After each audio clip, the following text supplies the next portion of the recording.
रेखा जैन, दिवेश जैन, दिशा जैन गंगवाल परिवार, प्रवासी मुंबई, निवासी ब्यावर।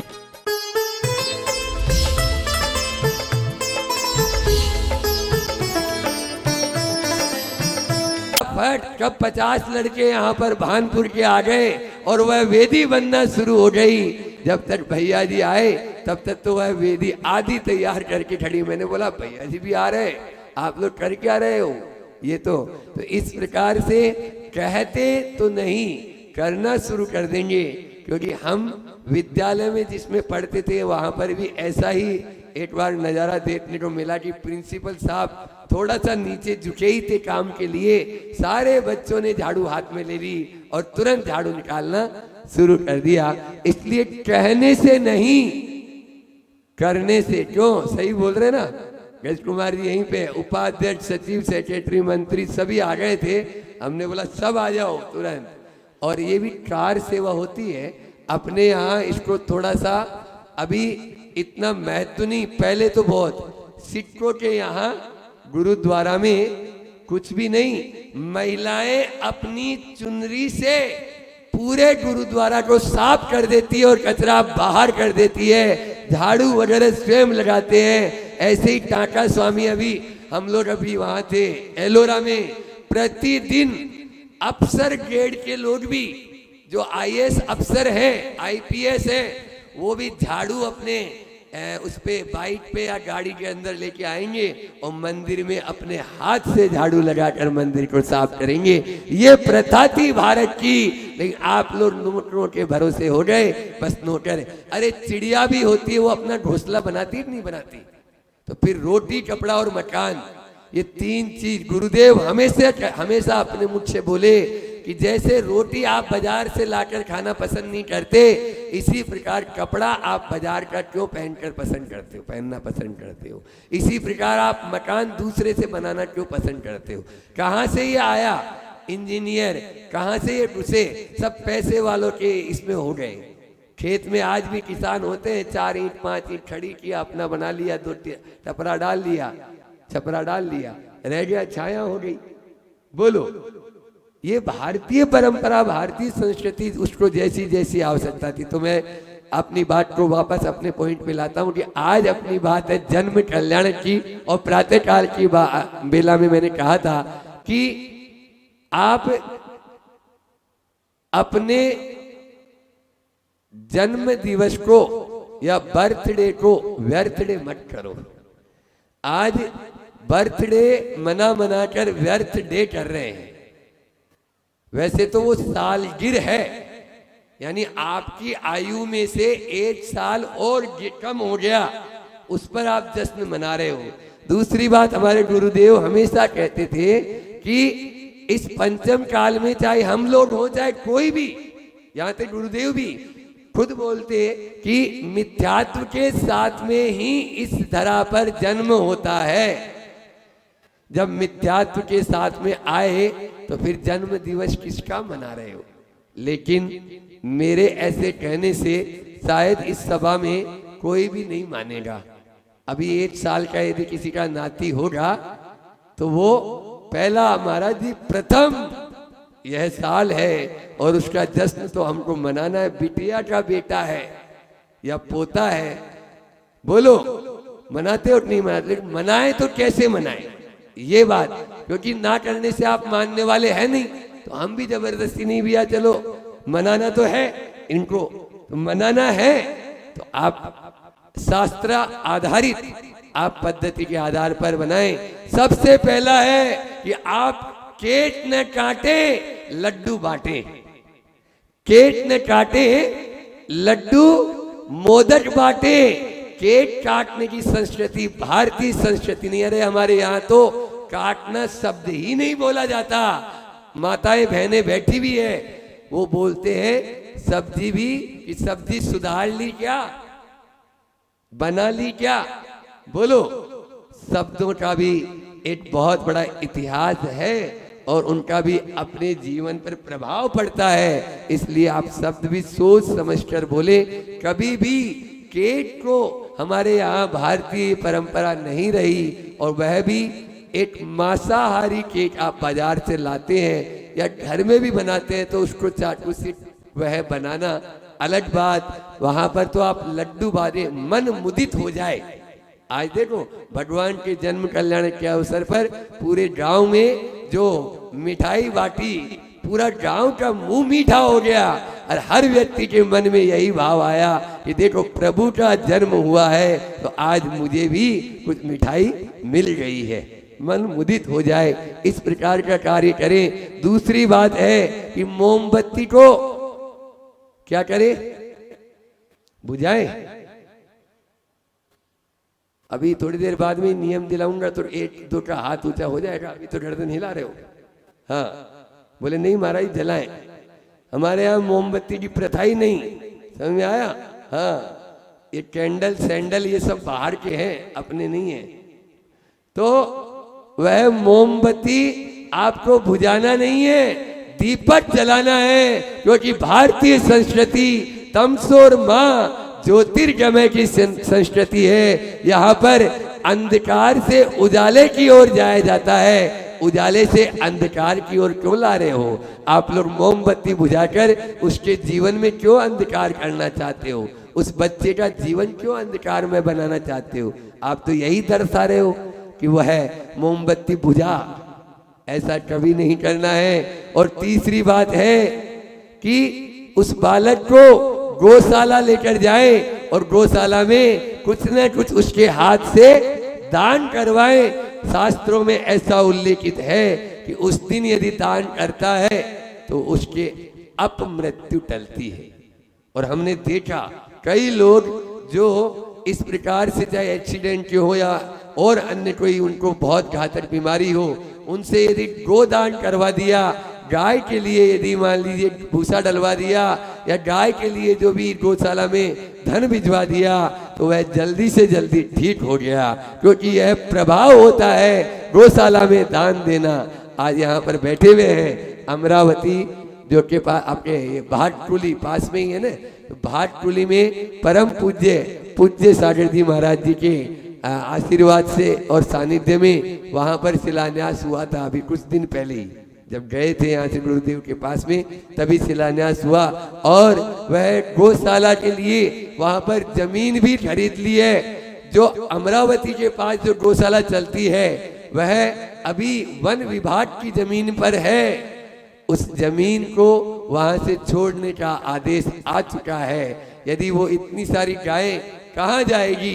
तो इन बच्चों ने जय जिनेन्द्र ग्रुप जो अमरावती है, उन बच्चों ने कमर कसकर यह बीड़ा उठा रखा है। नहीं महाराज जी, हम रोज उनकी सेवा करते हैं और उस जमीन के लिए भी हम लगे हुए हैं। जो जमीन पूज्य सागर जी महाराज जी ने जहाँ शिलान्यास कराया उसमें जो राशि देना चाहता है वो बच्चे लोग यहीं पर बैठे हुए हैं। आप लोग उनके लिए वह राशि प्रदान कर देंगे। हाँ, ये आए हुए ना आज यहाँ पर पंकज भाई और उनके अध्यक्ष वगैरह, जोरदार ताली उनका बजा दी। बहुत अच्छा पुरुषार्थ कर रहे हैं, बहुत ही कर्मठ और जुझारू कार्यकर्ता ऐसे लोग हैं। आज आप जन्म दिवस के उपलक्ष्य में यह भी एक कार्य और भगवान के जन्म दिवस के उपलक्ष्य में कर सकते हैं। और चौथी बात है कि पार्टी नहीं देना है। क्या बोला? पार्टी नहीं देना है, गरीबों को भोजन कराना है। पार्टी देंगे वो इधर से खाया और आपकी अच्छे से अच्छा भी खिला दोगे। अरे क्या भोजन बनाया था, नमक तक नहीं था। और जिसको कभी मान लीजिए ऐसा मिलता नहीं, उन स्लिम बस्तियों में जाओ, उन झुग्गी झोपड़ियों में जाओ जहां पर कभी उनको बर्फी देखने को नहीं मिली, लड्डू देखने को नहीं मिला, गुलाब जामुन देखने को नहीं मिला, और यदि आप जाकर किसी भूखे को वह एक गुलाब जामुन खिला के आ जाओ तो मैं तो कहता हूँ यह एक बहुत बड़ा धर्म हो जाएगा। और उस बच्चे के लिए जो नया अभी जन्म दिवस आया, बाढ़ दिवस या जो भी आप बोलते हैं, वर्षवर्धन दिवस, वह उसका मनाना सार्थक हो जाएगा।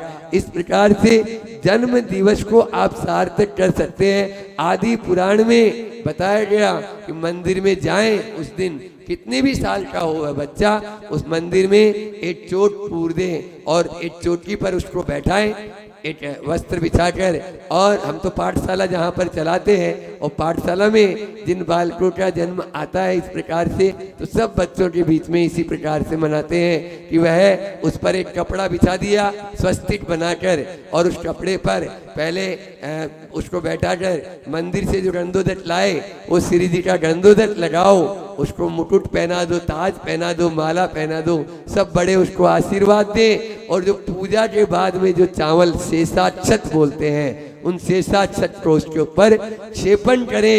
यही भारतीय परंपरा है कि हम इस प्रकार से उस बालक के उज्जवल भविष्य की कामना कर सकते हैं। लेकिन क्या करें, आज तो ऐसा ही है कि बच्चों को चांद सितारे दिखाने के लिए तो उनको प्रेरणा देते रहते हैं। बच्चों को चांद सितारे छूने की प्रेरणा तो आप देते हो, अरे उन्हें देव शास्त्र गुरु के आचरण छूने की प्रेरणा दे दो, आपका भी कल्याण और उसका भी कल्याण हो जाएगा।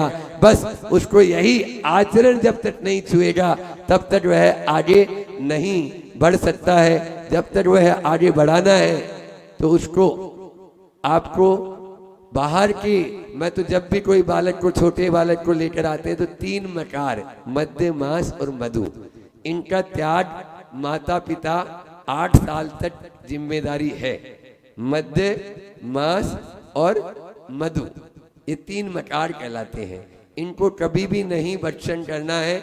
जैन कुल में जो जन्म लेता है, शायद ही आजकल अब ये मधु जरूर आने लगा है, और इनडायरेक्टली मास भी आप लोग कर देते हैं। कैसे कि अभी जैसा आप लोगों ने नाटक देखा था ना, देखा था, काय का नाटक था वो, खदीर साल भील, समझ में आ रहा है? एक कौवे का मांस किया, मांस का त्याग किया तो वह देव पर्याय में उत्पन्न हो गया। यदि सभी प्रकार के मांस का त्याग कर दें तो क्या होगा, ये आप भी जान सकते हैं। आज फास्ट फूड के नाम से और जंक फूड के नाम से, फास्ट फूड है, जंक फूड है, बैटरी आइटम है, घर में उसी फ्रिज में आप मुनि महाराज जी का दही रखते हो। थोड़ा सा आप कड़वा बोल रहे हैं, लेकिन लगेगा, लगेगा तभी तो होगा, नहीं तो होगा नहीं, है ना। फोड़ा होता है ना, फोड़ा, वो वर्षों का भर जाता है, घाव हो जाता है। तो डॉक्टर साहब अभी देखिए ना, वैद्य जी आए थे तो सबसे पहले उसी टांग के ऊपर ही पाँव रखे। वैद्य जी अच्छे थे, हाँ, हालांकि उनसे बोलने में थोड़ी तकलीफ हो रही थी, लेकिन वो पाँव के ऊपर पाँव रख के और फिर उसका घाव ठीक करना चाह रहे थे। ऐसे ही गुरुदेव होते हैं कि वे गुरु आपके उस अनादिकाल के फोड़े को ठीक करने का भाव तो रखेंगे ही। क्योंकि आजकल तो देखते हैं हम लोग, जब भी हाईवे से ज्यादा हो रहा है अभी बिहार, तो हाईवे पर वो लड़े की लड़ ऐसे लड़की भी रहती है। अब वो समोसा, कचौरी और वो गुलाब जामुन, बर्फी, इनकी दुकानें शायद मुझे लगती है बंद हो गई। अब खाली वो पाउच आते हैं, अंकल चिप्स और कौन कौन सी चिप्स भगवान जाने, वो बस वो फाड़ा और लटका लिया, फाड़ा और दे दिया। आपने भी, वो हवा भरी हुई रहती है, कभी देखा उसमें 2, 4, 5 दाने होते हैं और वो पूरा हवा जैसा रहता है, और 10, 20, 50 रुपए आप यूं ही लुटा देते हो। उतने में तो आप यदि भारतीय मिठाई खाओ तो आपकी हेल्थ भी बनेगी, सेहत भी बनेगी और बहुत कुछ होगा। और सबसे बढ़िया तो यही बोलता हूँ कि आप अपना घर का बना के ही लेकर जाएं, बाजार के खाने की जरूरत ही नहीं। हम आपको ये नहीं बोल रहे कि आप जो है फास्ट फूड मत खाओ, क्योंकि आपको मैं बोलूं कि पिज्जा, बर्गर, चाउमीन ये नहीं खाएंगे तो खाएंगे ही आप। तो इसमें देखो, ये बहुत सारी लिस्ट है, बहुत सारे इसमें दिए हुए हैं, और नीचे लिखा हुआ है कि यदि आपका इनका त्याग नहीं है तो आप आहार दान न दें। आचार्य श्री जी के शब्द हैं, राम तेज में हम 34 महाराज जी और उस समय पूज्य योग सागर जी महाराज को आचार्य श्री जी ने कहा कि आप लोग ये क्या कर रहे हैं, जहां पर मांसाहारी घरों में आहार का त्याग क्यों किया जाता है, कि वहां पर आहार नहीं लेना क्यों नहीं जाते मुनि महाराज जी? इसलिए नहीं जाते कि उसको आहार दान की योग्यता नहीं है, क्योंकि वो मांस का सेवन करता है। अब आप बोलो ये सारी चीजें खा रहे हो नहीं, बीकानेर का भुजिया यहाँ बैठा हुआ प्रत्येक व्यक्ति खा रहा है। बोलो, पार्ले जी बिस्किट, ब्रिटानिया बिस्किट, नेस्ले की टॉफी चॉकलेट, सारे दिए हुए इसमें पूरे। ये सब का त्याग नहीं होगा तब तक कुछ भी नहीं। आप कहां से अपन कहां अहिंसा परमो धर्म की और जियो जी ने देखिए उपदेश को बात कर रहे हैं। उसी फ्रिज में आपने मुनि महाराज जी का दही जमाने के लिए रखा और उसी फ्रिज में टमाटो सॉस, किसान मैगी चिल्ली सॉस और भी बहुत सारे बोलो पाउच रखे हुए हैं। क्या वो आप शाकाहारी मानते हो? बोलो ना, हाँ या ना में तो उत्तर दो। शाकाहारी है या मांसाहारी है? गज कुमार जी, अध्यक्ष जी से पूछता हूं ना, एक अध्यक्ष बोल देंगे तो सब अच्छा हो जाएगा। हाँ बोलो जल्दी, समय हो रहा है। रमेश जी, हाँ कहते शाकाहारी है। बहुत बढ़िया, बजाओ ताली। निर्णय तो अच्छा लिया है कि वो मांसाहार है। वो मांसाहार है तो फिर उसको घर में प्रवेश कैसे दे रहे हो? आप अपने छोटे छोटे बच्चों को क्यों नॉनवेज खिला रहे हो? बोलो, जब बिस्किट मांगा तुरंत दे दिया।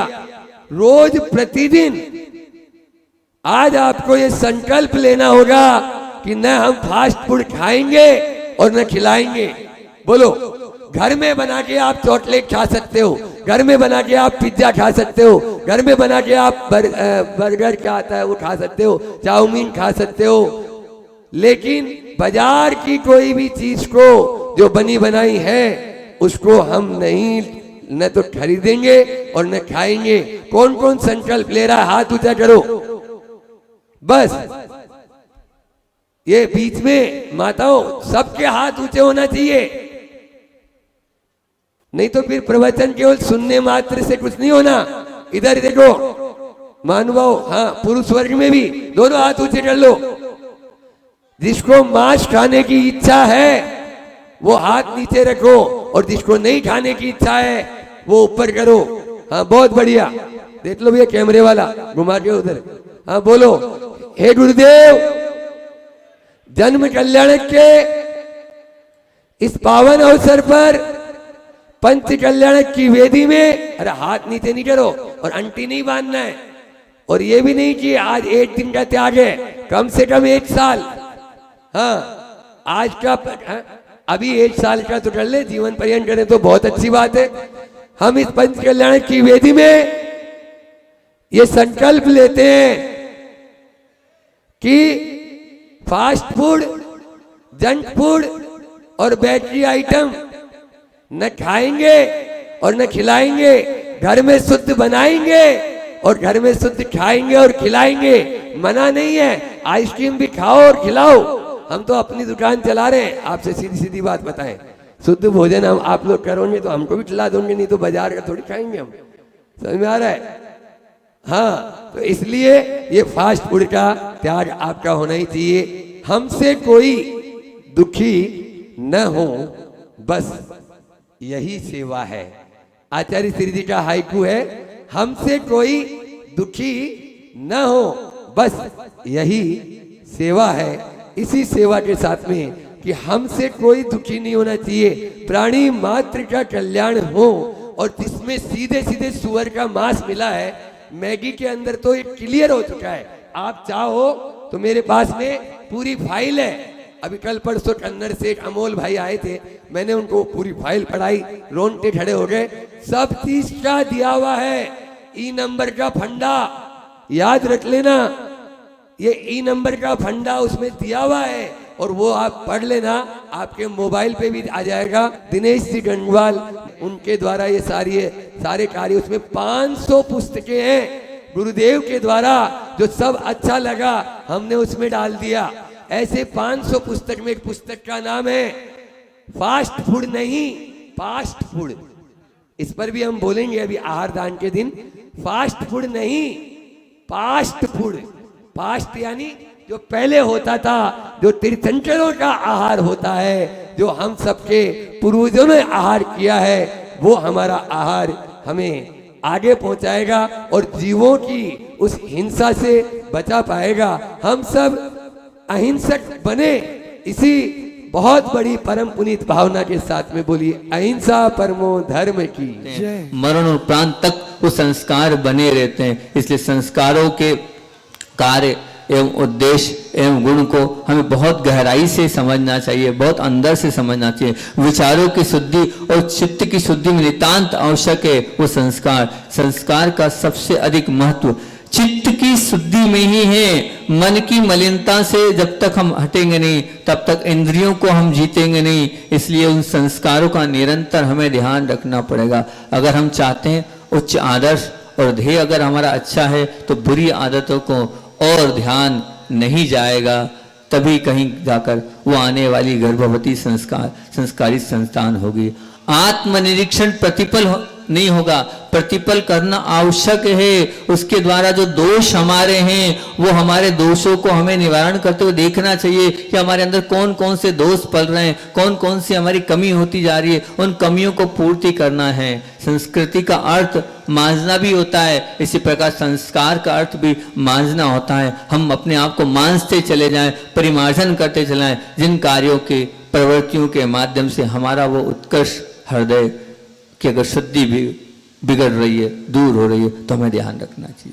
संस्कार से तात्पर्य अगर मैं कहूं तो 7 भागों में संस्कार को मैंने बांटा है। सबसे पहला है गर्भ संस्कार, दूसरा है गृह संस्कार, तीसरा है सहन संस्कार, चौथा है शर्व संस्कार, पांचवा है संघर्ष संस्कार, छठवा है विद्यालय संस्कार, सातवां है धर्म संस्कार। आप संस्कार की बात कर रहे हैं, ये सातों के सातों संस्कारों को आप समझ लें, क्योंकि आप सत संतान की प्राप्ति चाहते हैं। और सत संतान की प्राप्ति कब होगी? जब वो गर्भ में बालक आ गया है तब से ही सत संतान की प्राप्ति प्रारंभ हो जाती। गर्भ अवस्था के पूर्व ही आपको पूरी तैयारी करना पड़ेगी। मैं हर बार गर्भ पंच कल्याण के प्रवचन में एक बात बोलता हूँ, और मुझसे इसलिए कहा है कि दिल्ली के एक बहुत बड़े डॉक्टर आए थे, उन्होंने कहा महाराज जी अपने प्रवचनों में इस बात को आप जरूर जरूर जरूर बताया करें।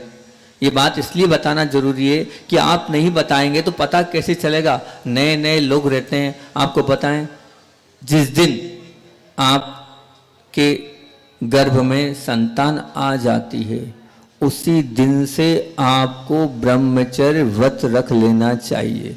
अगर आप ब्रह्मचर्य व्रत नहीं रखते हैं तो मैंने बहुत से पेरेंट्स से बात करी है, अगर आप नहीं करते हैं तो उसका दुष्परिणाम आपके बच्चों को भुगतना पड़ेगा। कैसे भुगतना पड़ेगा? जितने बच्चे लूले, अपंग या नहीं देख पाते हैं या नहीं बोल पाते हैं या और भी मानसिक स्थिति से विक्षिप्त हैं, वो क्यों हैं? उसका कारण ये कि गर्भ में आने के बाद भी अगर आपके संबंध बनते रहते हैं तो उस पर, उस बच्चे पर, गर्भ में जो बच्चा है या बालक है, बालिका है, उस पर प्रभाव पड़ता है, उसका दुष्परिणाम उस पर पड़ता है। उस वजह से दिल्ली के बहुत बड़े डॉक्टर जिस पे काम कर रहे हैं उन्होंने कहा है कि जिस दिन गर्भ में बालक या बालिका आ जाती उसी दिन से ब्रह्मचर्य का पालन करना चाहिए, नहीं तो उस बच्चे पर उसका बहुत बुरा प्रभाव पड़ता है। तो आप लोग कम से कम इतना आप भी सुने और सबको इस विषय में मोटिवेट करें कि कम से कम जब संतान गर्भ में आ जाए उसके बाद हमारा पूर्ण रूप से ब्रह्मचर्य हो जाए, नहीं तो ध्यान रखना उसका दुष्परिणाम वो संतान मिलेगी। हमारा विकास जनित वार्तालाप, साहित्य, दृश्य सब उस संतान पर प्रभाव पड़ता है। हमारे किए गए हर कार्य के प्रति उद्देश्य उस संतान के ऊपर निश्चित रूप से प्रभाव डालते ही डालते हैं। इसलिए घातक तत्वों से हमें दूर रखना है। एक तो पूरा प्रवचन पिछली बार मैंने करा था कि क्या क्या करना चाहिए, इस पर महत्वपूर्णता से जितना ज्यादा हो सके हम पूजन पाठ धर्म ध्यान की प्रक्रियाओं से उत्तम पुरुषों की सत्संगति में जुड़ते चले जाएंगे और गलत का त्याग और सम्यक का सेवन करते चले जाएंगे तो गर्भ में वो जो संतान है वो संस्कारित बनते चल जाएगी। संस्कार देना आपके हाथ में, आप चाहे तो उसे संस्कारवान बना सकते हैं, नहीं तो फिर वो संतान बाद में नहीं सुनेगी तो उसमें पूरी गलती आपकी है। आप चाहें तो आचार्य विद्यासागर भी बना सकते हैं और आप चाहें तो उसे आप हिटलर भी बना सकते हैं, वो आपके खुद के ऊपर डिपेंड है। दूसरी बात गृह संस्कार की है। गृह संस्कार बालक के जीवन पर उपदेश का प्रभाव जितना नहीं पड़ता है जितना उदाहरण का पड़ता है। संतान को आप क्या सुनाते हैं यह गौण है, परंतु आप क्या दिखाते हैं, सुनाते क्या है ये गौण है, आप क्या दिखाते हैं ये अत्यंत महत्वपूर्ण है। उसे क्या सुनने को मिला उससे कोई मतलब नहीं, वो क्या देखता है ये महत्वपूर्ण बात है। देखने से ज्यादा वो सीखता है। एक 10 साल का लड़का और एक 10 साल की बालिका दोनों हाथ में हाथ डालकर डांस कर रहे थे, और जब वो डांस कर रहे थे तो उनसे पूछा तो उन्होंने यही कहा कि ऐसे तो हमारे भी माता पिता करते हैं तो हम भी वैसा कर रहे हैं, क्योंकि वो जो देख रहे हैं वही तो वो करेंगे। इसलिए आपके घर का वातावरण कैसा है, आप मोबाइल पर कैसा प्रयोग कर रहे हैं, आप टीवी पर कैसे दृश्यों को देख रहे हैं, आप पार्टियों में किस प्रकार से जा रहे हैं, ये सब कुछ उन पर पड़ता है। वो देख के सीखते हैं। आप जैसा जैसा करते चले जाते हैं वो संस्कार अपने आप उन पर पड़ते चले जाते हैं। आचार के निर्माण में विचारों के योगदान में महत्वपूर्ण है आपके स्वयं का चारित्र, वो ही सब कुछ अच्छा होगा तो निश्चित तौर से सब कुछ अच्छा होगा। गोवा में जब समझ रहे सुनना ना, गोवा के किनारे पर पवित्र विचार नहीं आते हैं, परंतु शिखर जी के पर्वत पर निश्चित तौर से आपके अच्छे विचार आते हैं। 31 दिसंबर की रात में प्रभु की भक्ति में झूमने का मन लगभग नहीं होता है। वहीं अगर आप दिवाली की रात होगी तो अपने आप आपको जो है भक्ति में झूमने का मन हो जाएगा। 10 लक्षण में होटल जाने का मन नहीं होता है, लेकिन वहीं बड़े दिनों की छुट्टियां लगी है तो अपने आप होटल में और घूमने जाने का मन हो जाता है। ये वातावरण का अपने आप, उस काल का अपने आप प्रभाव पड़ता है। अभिभावकों को संतान की प्राप्ति करना है तो व्यवहार से अगर अपने आप को ऊंचा उठाना पड़ेगा, उस समय बहुत अपने आप को ध्यान देना पड़ेगा। चाहे संस्कार समाज के हो, संस्था के हो, क्षेत्र के हो, कहीं के भी हो, लेकिन सब जगह कोई ना कोई, चाहे वो खेल का हो, चाहे किसी प्रकार का ओलंपिक का हो, कहीं प्रत्येक क्षेत्र में गाइडलाइन है, एक संविधान है। तो ये संविधान मान के चले। अगर आपको सत्संतान की प्राप्ति करना है तो अनिवार्य रूप से अपने आप को कंट्रोल में रखना पड़ेगा, अपने आप को बांध के रखना पड़ेगा, अपने आप को संस्कारित करके रखना पड़ेगा, तभी आप सत्संतान की प्राप्ति कर पाएंगे। क्योंकि बाल्यावस्था में और बाल्यावस्था से अगर आप बाल्यावस्था में नहीं संभाल पाएंगे तो बड़ा होने के बाद तो वो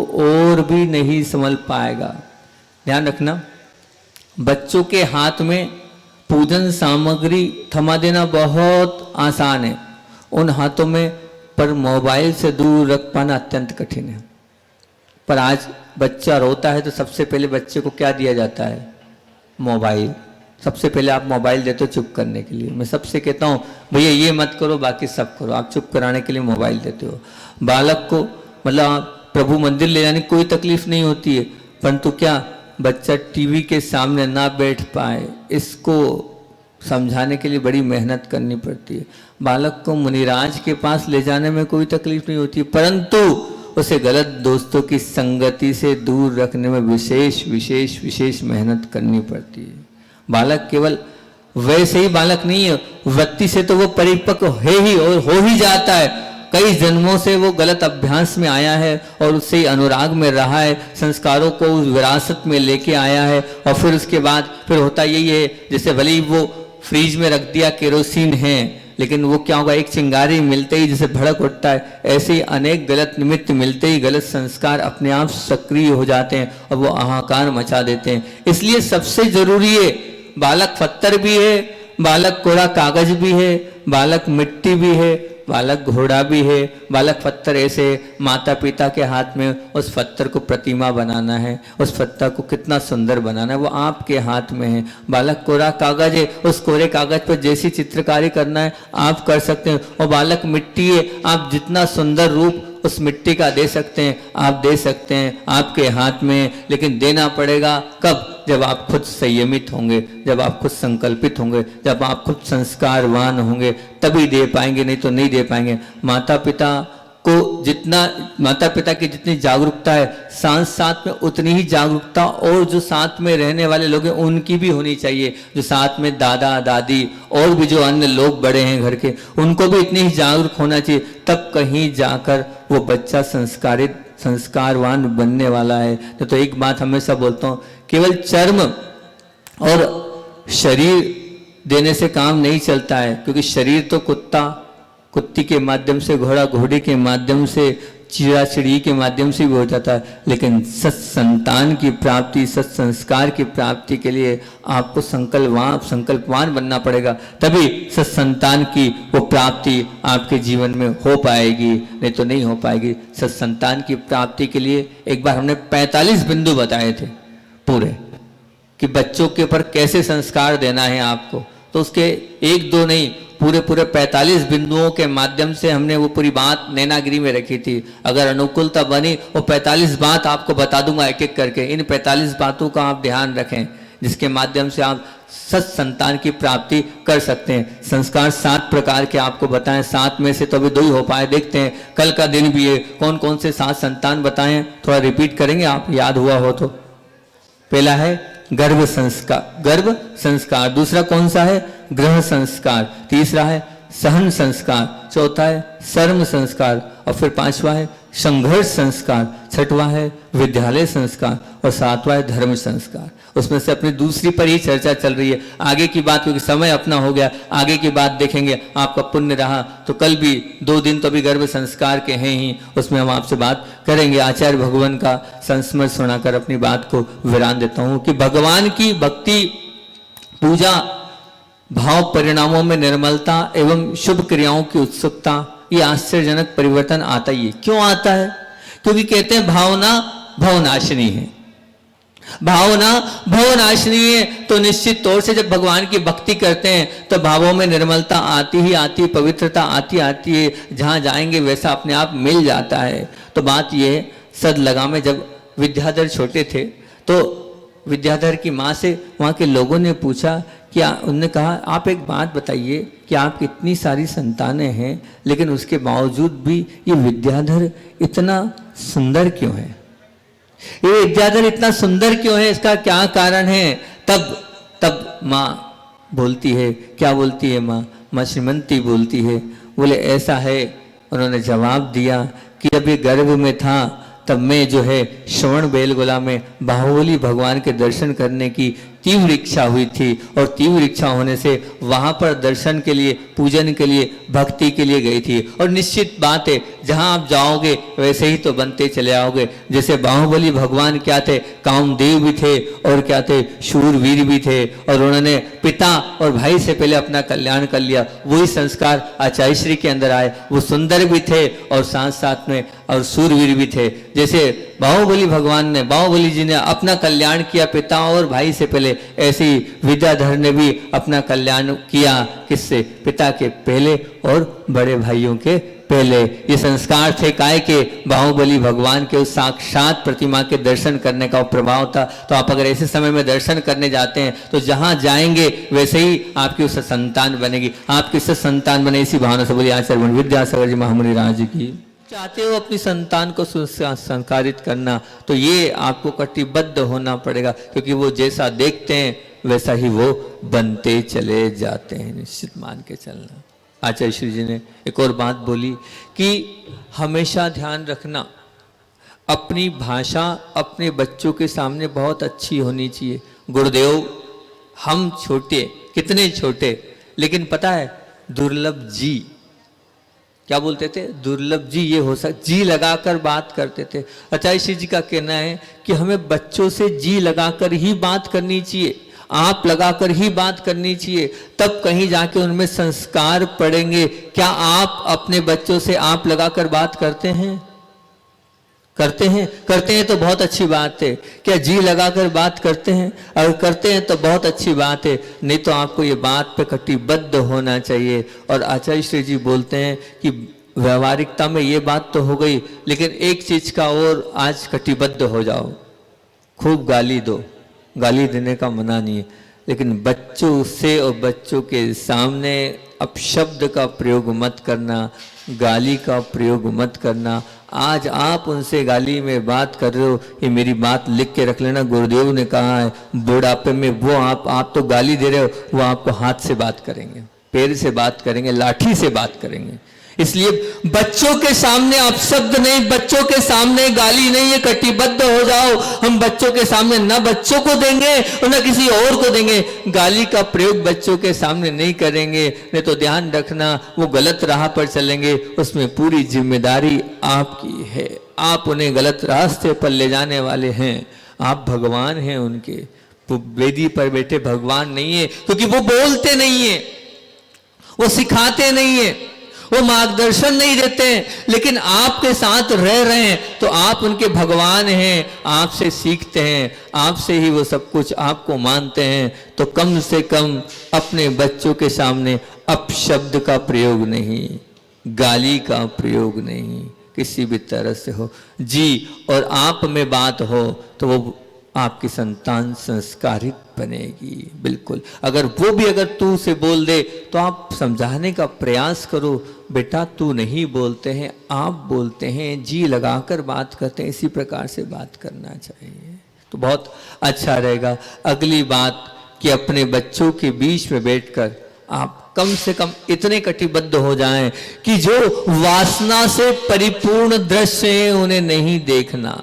बिल्कुल, फिल्मों में बच्चों को साथ नहीं ले जाना, पिक्चरों में, मूवीज में बच्चों को साथ नहीं ले जाना। और साथ साथ में पिक्चर तो ठीक है, आप अपने घर पर भी बैठे हैं तो कम से कम इतने तो कटिबद्ध और इतना तो नियमबद्ध हो जाएं कि हम इस प्रकार के कोई भी सीरियल्स, इस प्रकार की कोई भी पिक्चर्स, इस प्रकार का कोई भी कार्य नहीं देखें जो दृश्य हमारी मर्यादा को समाप्त करते हो। हमारे और बच्चों के बीच में एक शर्म की रेखा है, उसको समाप्त करते हो, वो कार्य कृपया मत करो, नहीं तो फिर ध्यान रखना फिर आपकी शर्म जो होगी वो समाप्त हो जाएगी, आपकी मर्यादा होगी वो समाप्त हो जाएगी। और उसमें कारण क्या रहेंगे? आप स्वयं रहेंगे। अभी वो समझदार नहीं है, लेकिन आप तो समझदार हो, आपके पास तो विवेक है। आप अपने विवेक से ऐसा कोई भी कार्य ना करें तो बहुत अच्छी बात है।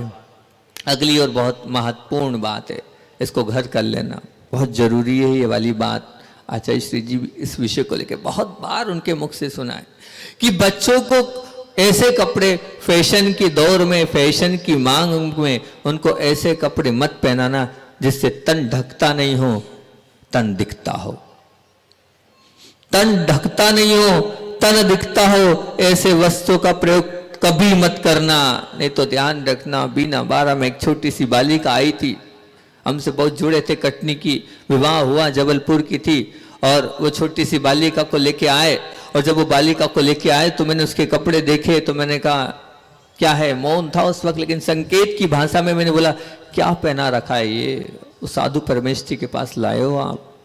तो उन्होंने कहा महाराज जी आज के बाद कभी ऐसे वस्त्र नहीं पहनाएंगे। वो गए और जाने बोले, फिर उन्होंने एक चीज बोली, बोले महाराज जी आजकल मॉल में इसमें मिलते ही नहीं ऐसे वस्त्र, आज फैशन ही ये, फैशन के अनुसार से हमें इन बच्चों को ऐसे वस्त्र पहनाना पड़ता है। मैंने कहा आज तो आप पहना रहे हो, कल फिर वो ऐसे ही वस्त्रों की मांग करेगी। बोले नहीं नहीं, वो संस्कारित बच्चे हैं हमारे, ऐसा नहीं होगा। ठीक, कोई बात नहीं, लेकिन आप, मैंने कहा ठीक नहीं है, आप समझो बात को।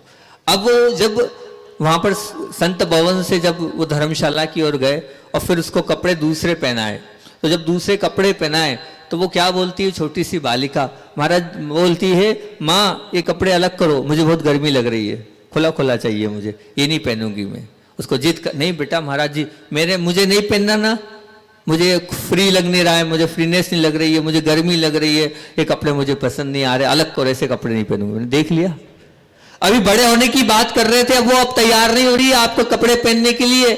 कारण क्योंकि आपने इस प्रकार के बच्चे को कपड़े पहनाए, उस कपड़े से वो तन ढक नहीं रहा है, तन दिख रहा है। तो तन दिखे, ये कपड़े तन दिखाने के लिए नहीं होते हैं, तन ढकने के लिए कपड़े हैं। फैशन के लिए कपड़े नहीं पहनाए जाते हैं, फैशन के लिए नहीं, इस तन को ढकने के लिए कपड़े पहनाए जाते हैं। तो कम से कम इतने कटिबद्ध हो जाएं कि हमारे बच्चों को ऐसे कपड़े हम नहीं पहनाएंगे जिससे तन क्या हो, फैशन हो, तन दिखाने का काम ना हो। इस बात पर आप गौर करना।